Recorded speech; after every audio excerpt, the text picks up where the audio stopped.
Pawan Singh MLC बनकर कितना रुपया एक महीने का कमा लेंगे? मतलब एमएलसी बनने के लिए लोग इतने परेशान क्यों रहते हैं? मान लीजिए कि पवन सिंह अगर राजनीति में सक्रिय होते हैं तब फिल्मों से लेकर गाने तक पर प्रभाव पड़ेगा और उनको हर साल करोड़ों रुपए का नुकसान होगा। तो क्या एमएलसी बनकर एक साल में उनको इतना तनख्वाह मिल पाएगा जितना नुकसान होगा? पवन सिंह जो एमएलसी बने हैं उनको तनख्वाह के तौर पर सिर्फ 40,000 रुपया प्रति महीना मिलेगा, लेकिन इस तनख्वाह के अलावा उनको 50,000 रुपया और मिलेगा। तथा वह कैसे मिलेगा और क्यों मिलेगा इसके बारे में आगे बताएंगे।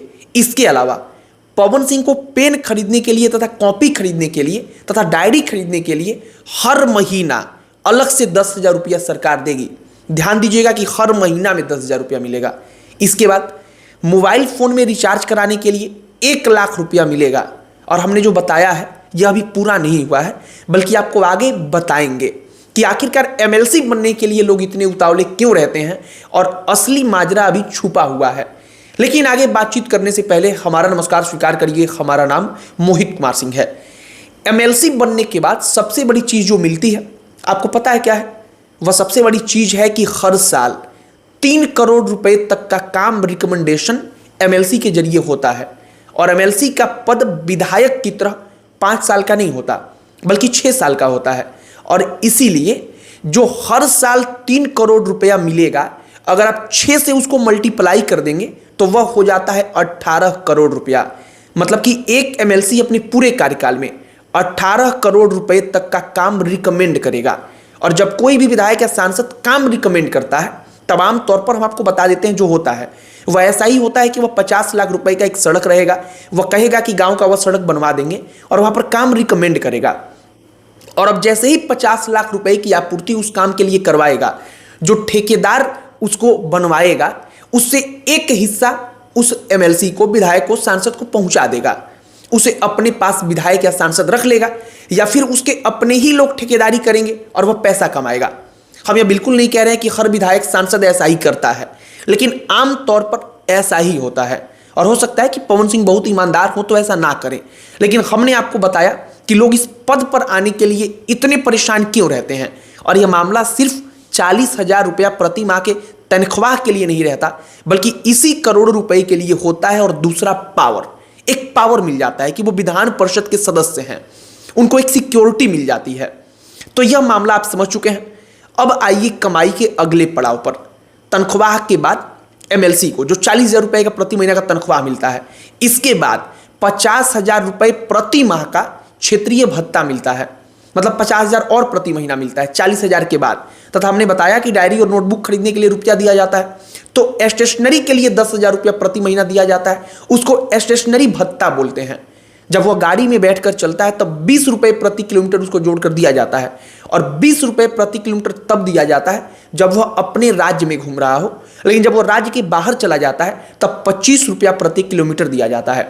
मतलब कि अगर पवन सिंह बिहार में घूमते हैं तब हर 1 किलोमीटर पर 20 रुपया मिलेगा।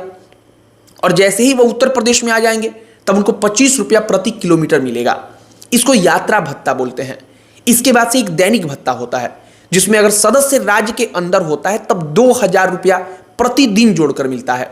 और अगर वह राज्य के बाहर चला जाता है किसी दूसरे राज्य में तब 2,500 रुपया प्रतिदिन जोड़कर मिलता है। अब ये भत्ता जो है आपको अलग अलग बांट करके दिया जाता है, इसीलिए कलेक्टिव जब आप केवल तनख्वाह देखेंगे तो लगता है कि सिर्फ 30-40,000 रुपए, लेकिन जब इस सबको आप एक साथ जोड़ेंगे तो वो कई लाख रुपया बन जाता है। इसके अलावा फर्नीचर के लिए 1 लाख रुपया सालाना मिलता है। मतलब फर्नीचर के लिए हर साल 1 लाख। संसदीय कार्य के सहयोगी के तौर पर 30,000 रुपया प्रति माह मिलता है। हवाई यात्रा, ट्रेन यात्रा के लिए 3 लाख रुपया सालाना मिलता है। कई बार सांसदों में ऐसे मामले अपने बिहार में ही आए हैं जहां पर कोई सांसद नकली जो हवाई टिकट होता है, ट्रेन टिकट होता है, वो लगा करके पैसा लेना चाहता है और बाद में उसके ऊपर एफआईआर हुआ है। ऐसे कई मामले आए हैं। तो ये 3 लाख रुपया सालाना होता है। अब ये जो तमाम भत्ता होता है, जो हवाई यात्रा का, ट्रेन यात्रा का, वो इस प्रकार से मिलता है कि आप जब यात्रा करते हैं तो उसके तौर पर आप अपना टिकट, जो रसीद वगैरह होता है वो लगाते हैं। एक कमेटी होती है, वो कमेटी उसको देखेगी और जांच करने के बाद वो कमेटी कहेगी कि हाँ, इनका पैसा यहाँ पर इतना खर्च हुआ है, ये पैसा गवर्नमेंट इनको दे, और इसके बाद से गवर्नमेंट वो पैसा दे देती है। तो कुल मिलाकर तनख्वाह 40,000, फिर इसके बाद से मासिक भत्ता 50,000, इसके बाद से संसदीय कार्य के सहयोगी के तौर पर 30,000 प्रति माह, इसके बाद से 2,500 रुपया और 2,000 रुपया दैनिक भत्ता, राज्य में रहे तो 2,000, राज्य के बाहर तो 2,500, पर किलोमीटर चलने का 20 रुपया, राज्य के बाहर 25 रुपया, ये सब कुछ जोड़कर मिलेगा। तो आप समझ सकते हैं कि वो कितना होगा। और इन सब के अलावा 18 करोड़ रुपए 6 साल में जो काम का रिकमेंडेशन होता है, वो 6 करोड़ रुपए में से वो कितना कट ले पाता है, वो उस सदस्य के ऊपर निर्भर करता है। कोई सदस्य ये तो नहीं कहेगा कि हम उसमें से कट लेते हैं, लेकिन आमतौर पर कोई इतना ईमानदार नहीं है कि पैसा नहीं लेता। हम सही कह रहे हैं, हर व्यक्ति पैसा लेता है। बाई चांस अपवाद स्वरूप 1-2 लोग होंगे, तो वो 1-2 लोग शायद इस डेमोक्रेटिक कंट्री में, लोकतांत्रिक देश में वो पूजनीय है, वो पूजा के लायक है कि वो नहीं लेते हैं, नहीं तो हर कोई लेता है। बाकी अब एमएलसी बनने का एक और फायदा यह है कि कोई विधायक बनता है, तो विधायक बनने पर दिक्कत यह है कि अगर सरकार गिर गई, विधानसभा भंग हो गई, तो फिर विधानसभा के भंग होते उसकी सदस्यता चली जाएगी, फिर से दोबारा चुनाव होगा। वो 5 साल के लिए चुना तो गया है, लेकिन हो सकता है कि 5 महीने में विधानसभा भंग हो जाए तो उसकी सदस्यता खत्म हो जाएगी, वो फिर से शून्य हो जाएगा, फिर उसको चुनाव लड़ना पड़ेगा और जीतना पड़ेगा। लेकिन विधान परिषद के लिए खास बात यह है कि विधान परिषद कभी भंग नहीं होता है। सरकार आए जाए, बदले गिरे, कुछ भी हो जाए, लेकिन विधान परिषद कभी भंग नहीं हो सकता है। विधान परिषद का जो सदस्य होता है, एमएलसी होता है, उसको सैलरी, तनख्वाह, भत्ता सब चीज मिलता रहेगा। चाहे सरकार किसी की आए किसी की जाए, उसके ऊपर कोई फर्क नहीं पड़ता है। बिल्कुल राज्यसभा की तरह, जैसे लोकसभा भंग होता है, सरकार गिर जाती है, लोकसभा को भंग कर दिया जाता है, बहुमत नहीं होता है, दोबारा चुनाव हो सकता है, लेकिन राज्यसभा कभी भंग नहीं होता। ठीक उसी प्रकार से राज्य का जो विधान परिषद होता है, जहां एमएलसी बनते हैं, वो उसके साथ भी यही होता है। तो कुल मिलाकर जो एमएलसी का पद होता है, उस एमएलसी के पद पर जाने के लिए लोग उतावले क्यों रहते हैं, करोड़ों रुपए का ये गेम कैसे है, हमने सिर्फ वही समझाना चाहा। बाकी कई लाख रुपया प्रति महीना तनख्वाह, जो तनख्वाह के साथ साथ भत्ता होता है, वो तमाम चीजें जोड़कर मिलती हैं। और इसके बाद सिक्योरिटी, हॉस्पिटल में इलाज कराने के लिए पैसा, माता पिता, उनके परिवार का कोई सदस्य, इन तमाम लोगों को मिलता है, सरकार सुविधा देती है, तो ये तमाम सुविधाएं भी बढ़ जाती हैं। इसके अलावा वीवीआईपी ट्रीटमेंट, यानी कि वो कहीं जाएंगे तो हर जगह उनके लिए एक प्रोटोकॉल को फॉलो किया जाएगा। अब तो किसी मंदिर में भी जाते हैं वीवीआईपीस, तो आप देखते होंगे कि किसी भी मंदिर में जाएंगे, उनके साथ 2 पुलिस वाले आएंगे, उनको स्पेशली रास्ते से ले जाकर के दर्शन कराया जाता है, वो लाइन में नहीं लगते हैं। वो वीवीआईपी ट्रीटमेंट है, प्रोटोकॉल है। इन तमाम चीज़ों का ख्याल जो है रखा जाता है, और ये तमाम चीज़ें एमएलसी बनते ही मिलने लगती हैं।